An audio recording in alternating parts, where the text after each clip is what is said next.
तो दोस्तों आज की इस वीडियो में हम जानेंगे एसआईआर का जो ऑफलाइन फॉर्म है उसको फिल करने का कंप्लीट प्रोसेस। तो दोस्तों जैसे मैं आपको बताता हूँ, आपको स्टेप बाय स्टेप ऐसे ही करते जाना है जिससे कि आपको कोई प्रॉब्लम नहीं होगी और आप अपना जो फॉर्म है उसको सही तरीके से फिल कर सकेंगे। तो दोस्तों हमारे पास एक कैंडिडेट का फॉर्म है। इस फॉर्म के माध्यम से ही मैं आपको बताने वाला हूँ किस तरीके से आपको अपना जो एसआईआर का फॉर्म है उससे फिल करना है। तो दोस्तों यहाँ पर कुछ पर्सनल चीज़ें हैं, उनको हमें हाइड करना होगा, क्योंकि होता क्या है दोस्तों, अगर हम पर्सनल चीज़ों को हाइड नहीं करेंगे तो यूट्यूब हमारी वीडियो को डिलीट कर देता है। तो इसलिए हमें यहाँ पर कुछ पर्सनल चीज़ों को हाइड करना होता है। तो चलिए अब हम जान लेते हैं फॉर्म फिल करने का कंप्लीट प्रोसेस। तो दोस्तों आप यहाँ पर देख सकते हैं मेरे पास एक फॉर्म है और इस फॉर्म में कुछ दोस्तों इन्फॉर्मेशन पहले से ही लिखी हुई आती है। इसमें आपको कुछ भी करने की जरूरत नहीं है, आपको थोड़ा सा नीचे आ जाना है और नीचे आने के बाद फ्रेंड्स यहाँ पर आपको फिल करने का ऑप्शन मिल जाता है। सबसे पहले दोस्तों यहाँ पर आपको देखने को मिलता है पिछले एसआईआर की मतदाता सूची में मतदाता का विवरण। दोस्तों इस वाले ऑप्शन को आपको तभी फिल करना है अगर 2003 की जो एसआईआर की प्रक्रिया हुई थी, अगर उसमें दोस्तों आपका नाम है, उस लिस्ट में आपका नाम है, आपने पहले भी एसआईआर में पार्टिसिपेट किया है, तभी आपको इस वाले पोर्शन को फिल करना है, नहीं तो आपको इसको छोड़ना होगा।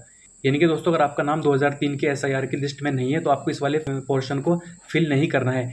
तब इसमें आपको करना क्या है, आपको अपनी फैमिली मेम्बर्स में से जैसा कि आपके माता पिता दादा दादी किसी भी एक का डाटा यहाँ पर आपको फिल करना होगा।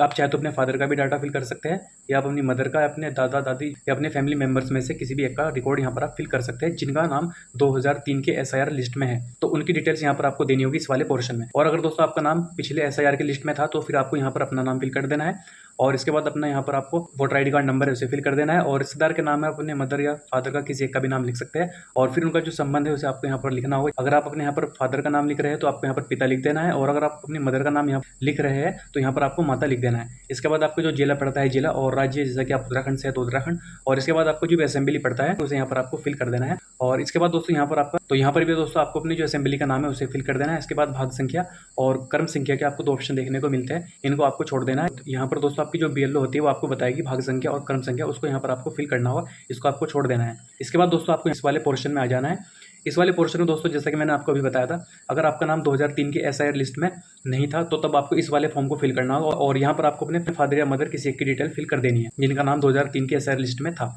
और दोस्तों अगर आपका नाम एसआईआर की लिस्ट में था तो आपको ये वाला पोर्शन को फिल कर देना है और फिर यहाँ पर आपको अपने फादर की या मदर की किसी एक की भी डिटेल्स यहाँ पर आप दे सकते हैं, जैसा कि उनका नाम यहाँ पर आपको लिख देना है। इसके बाद आपको जो भी वोटर आईडी कार्ड नंबर है उसे यहाँ पर आपको फिल कर देना है। रिश्तेदार का नाम जो भी आपके रिलेटिव लगते हैं, फादर है, मदर है, दादा दादी, तो उनका आपस जो भी नाम है उसे लिख देना है। इसके बाद आपका उनसे क्या संबंध है उसे लिख देना है। इसके बाद जो जिला है जिला और राज्य और असेंबली का नाम, और इस तरीके से दोस्तों ये जो भाग संख्या है और कर्म संख्या इसको आपको छोड़ देना है। इसको जो आपकी आंगनवाड़ी है वो आपसे फिल करा देगी।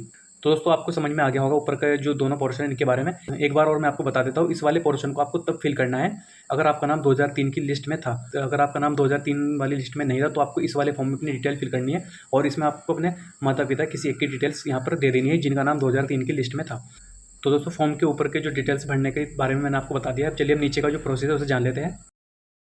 तो इसके बाद दोस्तों यहाँ पर आपको फॉर्म में फिल करने की कुछ डिटेल्स और मिलती है, जैसा कि सबसे पहले यहाँ पर आपको अपनी जो डेट ऑफ बर्थ है उसे फिल कर देना है। जैसा कि यहाँ पर आपको अपनी डेट ऑफ बर्थ का जो डेट है उसे लिख देना है। इसके बाद इन दोनों कॉलम में जो मंथ है मंथ लिख देना है और इसके बाद यहाँ पर जो ईयर है ईयर आपको फिल कर देना है। अब दोस्तों डेट ऑफ बर्थ फिल करने के बाद यहाँ पर आपका जो आधार कार्ड संख्या है उसे आपको यहाँ पर फिल कर देना है इस वाले लाइन में।